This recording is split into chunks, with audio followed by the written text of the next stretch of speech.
Jalen Ramsey on the trade block, a shocking twist. Earlier today, NFL fans were hit with a huge surprise. One of the best cornerbacks in the league, Jalen Ramsey, is now officially on the trade block. Yes, you heard that right. The Miami Dolphins and Ramsey are planning to go their separate ways. It's big news, especially for teams like the Las Vegas Raiders, who are in desperate need of a defensive leader. Bringing in someone like Ramsey could be a game changer. He's still considered one of the top 5 corners in the league, and adding his experience and skill could instantly boost any defense. NFL insider Ian Rappaport broke the story, saying that both Ramsey and the Dolphins have agreed to explore trade options. And it's not just talk, this move is likely going to happen. Another well-known insider, Tom Pelissero, backed it up. Then, to make things even more official, Miami's general manager Chris Greer confirmed it himself, telling reporters that both sides believe it's best to move forward separately. It's a bit surprising, considering the Dolphins traded for Ramsey just about a year and a half ago. He only played 2 seasons with them, but things changed fast. Their defensive coordinator, Vic Fangio, left the team and joined the Eagles in 2024. And while the Dolphins had talent on defense, it just didn't seem like a long-term fit anymore. Plus, with star players like Tyreek Hill and Ramsey both carrying big contracts, Miami has to make tough choices, especially with younger players coming up who will soon need to get paid too. In short, the Ramsey era in Miami is ending, and the next chapter of his career is about to begin. The only question now is, where will he land? Why the Raiders should seriously consider Jalen Ramsey? It's clear now, the Dolphins are hitting the reset button. They're not just moving on from Jalen Ramsey, but possibly rethinking their whole direction. Some even believe they might draft a quarterback soon. But let's focus on the Raiders, because that's where things get exciting. If you're the Las Vegas Raiders, this is your moment. Bringing in a player like Ramsey could be a huge win, especially when you look at the kind of defense new coach Pete Carroll is about to build in Vegas. We're already seeing the shift. The Raiders extended Isaiah Polamau, a do-it-all defender who can play safety, linebacker, even slide into the slot. He's a Swiss Army knife, the kind of player Pete Carroll has always loved.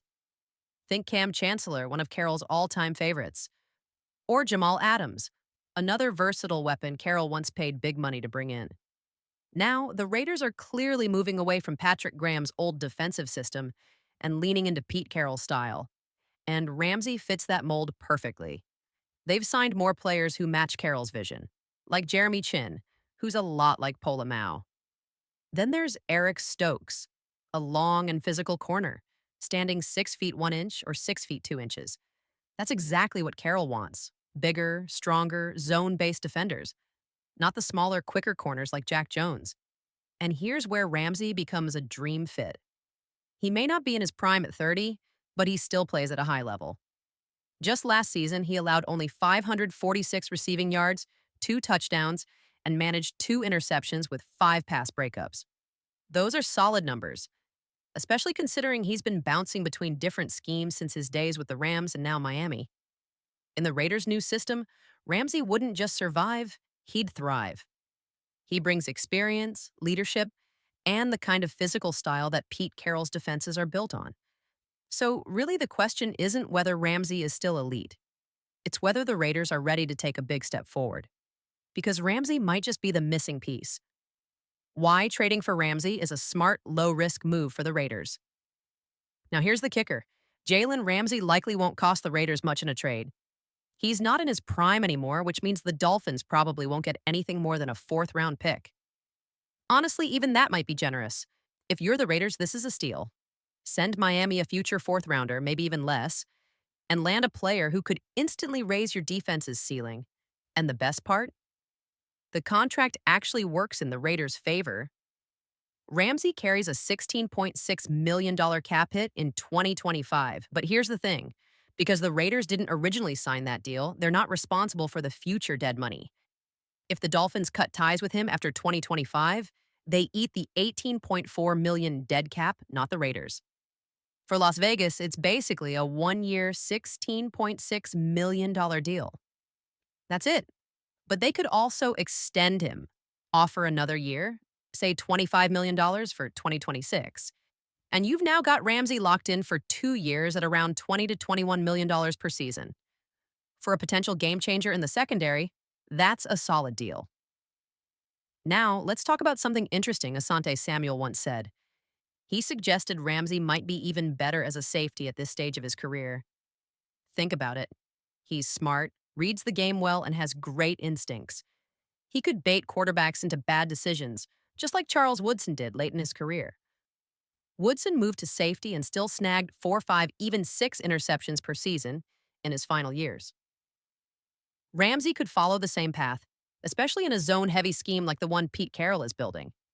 Right now, the Raiders actually need a true post safety, and Ramsey could fit that role while also having the flexibility to play boundary corner. Sure, he's not quite as quick as he once was, but with his football IQ and experience, he could still thrive.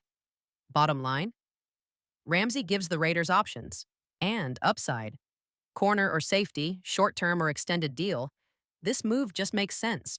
Ramsey's Raiders connection and what could happen. Next, now, whether the Raiders actually go after Ramsey depends on two big things. Do they have enough cap space and cash on hand? And will the Dolphins let him go for a fourth or fifth round pick? What makes this even more interesting is that Ramsey has wanted to be a Raider before. Back when he was still with Jacksonville, the Raiders made him a contract offer after his rookie deal. He didn't end up signing, but he made it clear. That's where he wanted to be.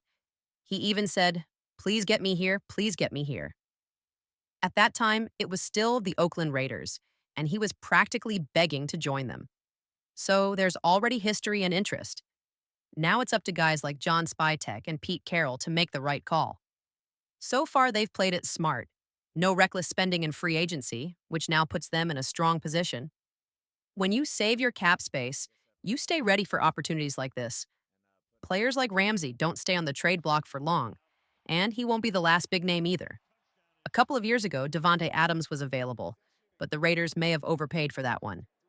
This time, the price for Ramsey looks way more reasonable. And with where the Raiders are now, it could be the right time to take a shot. He'd bring leadership, flexibility, and production to the secondary. Max Crosby, named assistant GM at Eastern Michigan. Quick shout out to Max Crosby. He's doing something really special. Crosby was just named assistant general manager for football at Eastern Michigan University, his alma mater. That makes him the first active NFL player ever to take on a college football front office role. He'll help recruit high school and transfer portal players, manage the NIL budget, and work as a special assistant to the athletic director. Max even tweeted that he wants to turn Eastern Michigan into a powerhouse for pass rushers, and any player who commits will have direct access to him as a mentor. With his NFL status, his influence, and the growing power of NIL deals, Max can absolutely make Eastern Michigan a destination for rising talent. It's exciting to see players giving back in such a big way, and Eastern Michigan already has a history of sending players to the NFL. Max Crosby's new role won't slow him down. So let's talk more about Max Crosby and this new position at Eastern Michigan. Some fans were wondering, is this going to distract him from chasing a Super Bowl with the Raiders? After all, he started a podcast last year, and now he's stepping into a leadership role in college football. But here's the thing, Crosby is one of the hardest workers in the NFL. He trains like a machine. If he spends a few hours a day working on his new role, he still has plenty of time to grind on his football game. In fact, a lot of NFL players do more than just play football, and Crosby's just smart about how he uses his time. So no, this won't slow him down. He's still all in on the Raiders. And for Eastern Michigan, it's a fantastic move. Honestly, don't be surprised if one day we see Max Crosby become an NFL general manager. This could be just the start of his next chapter. Travis Hunter sets the record straight now to a big update on Travis Hunter, one of the most exciting prospects heading into the draft. Hunter recently spoke on a podcast and said something bold. If an NFL team tries to make him play only one position, he won't play for them at all. He wants to continue playing both cornerback and wide receiver, and, according to him, no team has pushed back on that idea yet. This matters because Hunter might actually be available when the Raiders are on the clock. Sounds crazy, right? But with 2 or 3 quarterbacks possibly going in the first 5 or 6 picks, there's a chance. Why? Because of teams like the Saints. Rumors are heating up that Derek Carr might be done in New Orleans. not just injured, but possibly quitting on the team. If that's true, the Saints could be looking to trade up for a new quarterback. Now, if the Raiders are also in the market for a quarterback, it sets up a battle. The Saints might have to jump ahead of the Raiders to get their guy. That could push non quarterback prospects like Travis Hunter down the board right into the Raiders' hands. Could Travis Hunter fall to the Raiders? Here's how the draft might shake out. If a team really wants someone like Travis Hunter or Abdul Carter, they might have to trade back. And based on how things are looking, that could actually happen.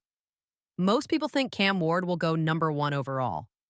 Then at number 2, the Browns might grab Abdul Carter. He's a dominant edge rusher, and pairing him with Myles Garrett would be terrifying for offenses. But they could also go with Travis Hunter, especially if they want help at wide receiver. At number 3, there's a lot of buzz about the Giants possibly taking a quarterback. Some say they like Shadir Sanders. Others think they've got an eye on Jalen Milroe. And then there's Tyler Stowe out of Louisville. Some scouts are saying he could sneak into the top 10. Now, I'm not sure about that, but hey, we've seen wild picks before. Remember Mitchell Trubisky? So if 3 quarterbacks go early, Hunter could slide down the board. That might open the door for the Raiders. Now imagine this for a second. The Raiders bring in Jalen Ramsey. Jacorian Bennett takes a big step forward. And then they draft Travis Hunter. You put Hunter on defense full time, and then sprinkle him in on offense for maybe 10 to 12 plays a game, especially in clutch third down situations. That kind of versatility would be insane. But if it were up to me, I'd draft Hunter to play wide receiver full time. Here's why. You can find solid cornerbacks later in the draft, in the second, third, or even fifth round, especially if you've got a strong defensive coordinator. But elite wide receivers who can truly change games? Those are rare. And Travis Hunter could be that guy.